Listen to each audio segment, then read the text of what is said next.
E estamos no 7º dia da nossa trezena, em honra de Santo Antônio. Hoje iremos encontrar Antônio, pregador na França, uma terra quente, marcada pela presença da heresia e também sedenta de paz. No que diz respeito à estadia francesa de Santo Antônio, também aqui não temos uma grande quantidade de informações, de notícias. Retiramos notícias, material da primeira vida de São Francisco de Tomás de Celano, que foi publicada em 1229, quando Antônio estava ainda vivo. Portanto, são informações sobre Antônio ainda presente na vida dos frades. E depois outras informações das Benignitas, do Liber Miraculorum, o livro dos milagres, e também da vida rigaldina, deste Frei João Rigaldi. Temos uma data fixa, o ano de 1226, quando Antônio fundou o convento franciscano de Limoges, na França. Os numerosos encargos assumidos, as várias empresas realizadas em diferentes localidades, exigem que, em volta daquela data, se estenda um congruo tempo, mais ou menos de 3 anos, de pregação, de vida apostólica itinerante do nosso santo. Um olhar breve à realidade religiosa, a situação religiosa naquele território do sul da França, marcado pela heresia dos albigenses e dos cátaros, era a mesma coisa. Martirizado também este território pela cruzada, degenerado bem cedo pelos jogos de poder que havia. E tudo isto afligia o Papa Honório III, que por um lado era simples, era um homem também de caridade, por outro lado também agarrado ele também ao poder. E foi o Papa Honório III que chegou a exortar os professores de teologia de Paris para que organizasse cursos de pregação no meio dos albigenses. Afinal, o que eram estes hereges, cátaros e albigenses? Eles, em breve, dividiam o mundo e a realidade em 2 partes, o espírito e a matéria, a luz e as trevas, o bem e o mal, dentro do qual toda a criação tornava-se uma espécie de grande armadilha de Satanás. Portanto, o mundo era dominado pelo mal, pelo demônio, e não vinha de um ato criador, do bem de Deus, mas de um espírito mau. Achava-se que Jesus Cristo tinha aparecido na terra como um anjo, com aparência humana. Portanto, espiritualizava toda a vida do homem. E o homem, para salvar-se, devia ser só o espírito. Por isso também a procriação, o matrimônio, a união entre homem e mulher era vista como algo de negativo.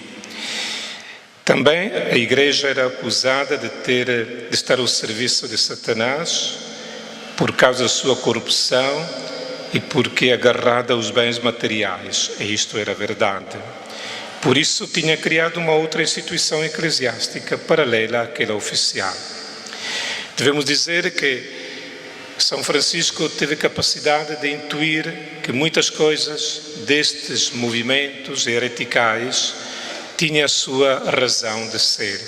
Por isso, Francisco escolheu um estilo de vida evangélico pobre, mas reformou a Igreja por dentro, não renegando a doutrina, a verdadeira doutrina da Igreja, que vem de Cristo Jesus. E Antônio, ele também foi enviado para fazer frente à heresia que desencadeava nesses territórios. Encontramos o nosso futuro santo, o qual professor de teologia e pregador em Montpellier. Era um notável centro universitário, fortaleza da ortodoxia católica, onde os dominicanos e os franciscanos recebiam uma adequada formação pastoral e intelectual ao fim de pregar aos hereges espalhados naquela zona. Deste tempo francês, temos um episódio interessante que tem a ver na relação entre Francisco de Assis e Antônio de Lisboa. Eu achei interessante e quero comentá-lo convosco. Trata-se da aparição de São Francisco em Arles, França. Temos que ter em conta que Francisco já tinha falecido, é uma aparição. O primeiro biógrafo, Tomás Celano, deixa um relato desta aparição prodigiosa na sua vida primeira e insere o mais antigo elogio de Santo Antônio. A ele, o Senhor tinha comunicado o privilégio de entender as Escrituras, para difundir em todo o povo sermões sobre Jesus mais doces do que o favo de mel. Bonita esta expressão. Antônio, na comunicação, era mais doce do que o favo de mel. E o geógrafo narra como, numa ocasião indefinida, Frei João de Florença, eleito por São Francisco ministro dos frades menores da Provença, portanto o sul da França, estamos na parte sul da França, celebrou uma assembleia capitular, durante a qual Antônio pronunciou um férvido sermão sobre a paixão de Cristo. Enquanto ele falava, um dos presentes, o frade Monaldo, viu ao pé da porta da sala em que estavam reunidos o bem-aventurado Francisco suspenso no ar. Eis a aparição de São Francisco, com as mãos estendidas em forma de cruz, em ato de abençoar os seus frades. Qual é o significado desta extraordinária aparição? Os frades estão reunidos em capítulo, cidade de Arles, dirá mais tarde São Boaventura, e uma luminosa e íntima alegria atravessa o coração dos frades, devido também às palavras do pregador vindo de outra região. Portanto, Antônio, que fazia parte da jurisdição do norte da Itália, passa para a França, é convidado como orador, como pregador. E as palavras de Antônio inflamam os corações. Francisco de Assis aparece no semblante físico como um outro Cristo. Aliás, alguns testemunhos falam de um Francisco que aparece com os estigmas. Qual selo de Deus que acreditava a autenticidade do seu anúncio evangélico. Agora é Francisco mesmo a selar, podemos dizer, a autenticidade evangélica do Frei Antônio de Lisboa, que na palavra e na vida apresentava o mistério do amor crucificado e com ele de todos os seus filhos reunidos em assembleia fraterna. Então podemos dizer que é um tête a tête, cara a cara, ou em italiano faccia a faccia, entre Francisco e Antônio. Nunca existiu assim um cara a cara relatado como desta forma, ali na terra. Agora existe entre Antônio, ainda vivo, Francisco, que aparece depois da morte. O pobrezinho de Assis vem para colmatar de maneira misteriosa e impensável, podemos dizer, um vazio de afeto e de aprovação recíproca. Este episódio tornou-se tão importante para a vida da ordem seráfica, dos frades, que há um hino litúrgico francês, utilizando um texto de Frei Juliano de Spira, que diz assim: enquanto Antônio prega sobre o título da cruz, portanto está a falar sobre a cruz, a paixão de Cristo, ele, Francisco, aparece em forma de crucificado. Antônio e Francisco são colocados um à frente do outro. Antônio, pregador da paixão de Cristo, Francisco no ato de revelar a paixão na sua carne. Portanto, esta fusão, podemos dizer, entre os dois santos sobre o tema da cruz. O apostolado itinerante de Antônio Chegou também em Toulouse a primeira fonte biográfica a comprovar uma sua significativa presença nessa cidade e no seu território, é a Benignitas, que para além das disputas com os albigenses, refere o famoso episódio do milagre sobre a Eucaristia. Iremos falar, não falo hoje. Mais informações temos sobre a estadia do nosso santo e da sua obra missionária em Limoges, por volta do ano de 1226. Nesta cidade, Antônio revestiu também o papel de custódio dos franciscanos naquela jurisdição.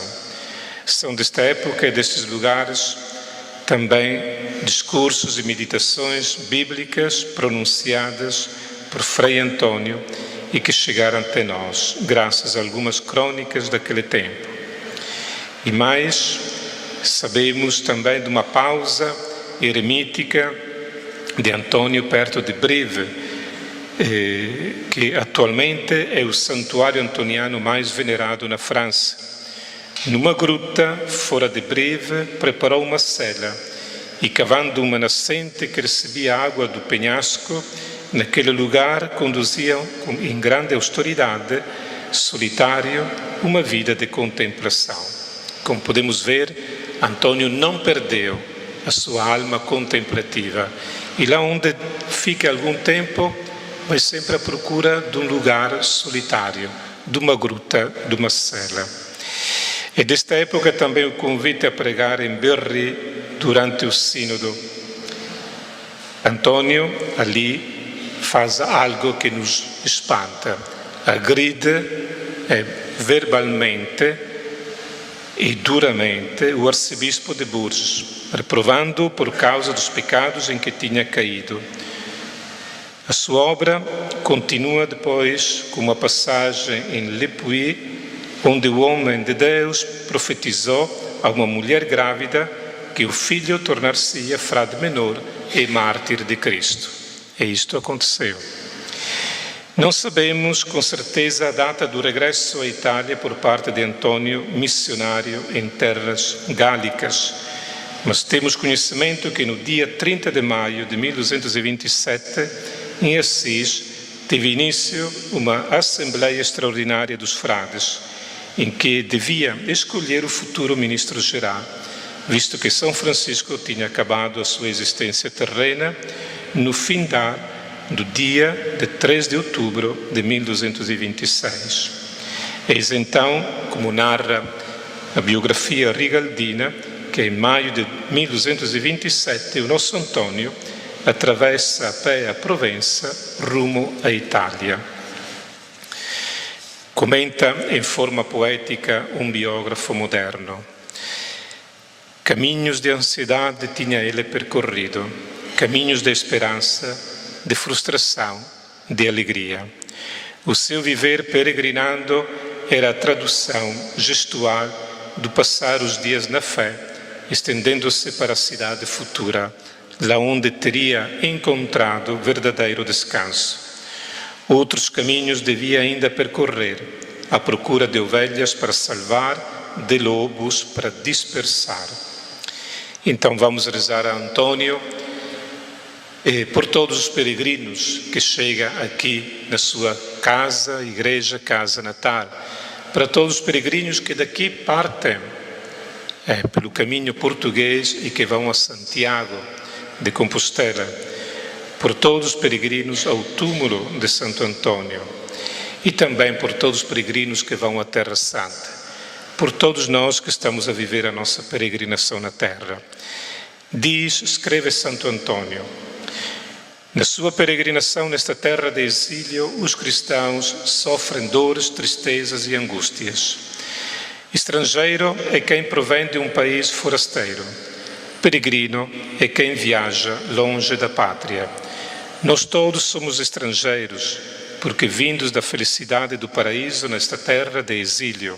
Somos peregrinos, porque não gozando ainda da visão de Deus, andamos errando longe da nossa pátria celeste. E que no nosso peregrinar possamos trazer no nosso coração esta inquietação, que Antônio viveu ao longo da sua vida, até chegar à Pátria Celeste.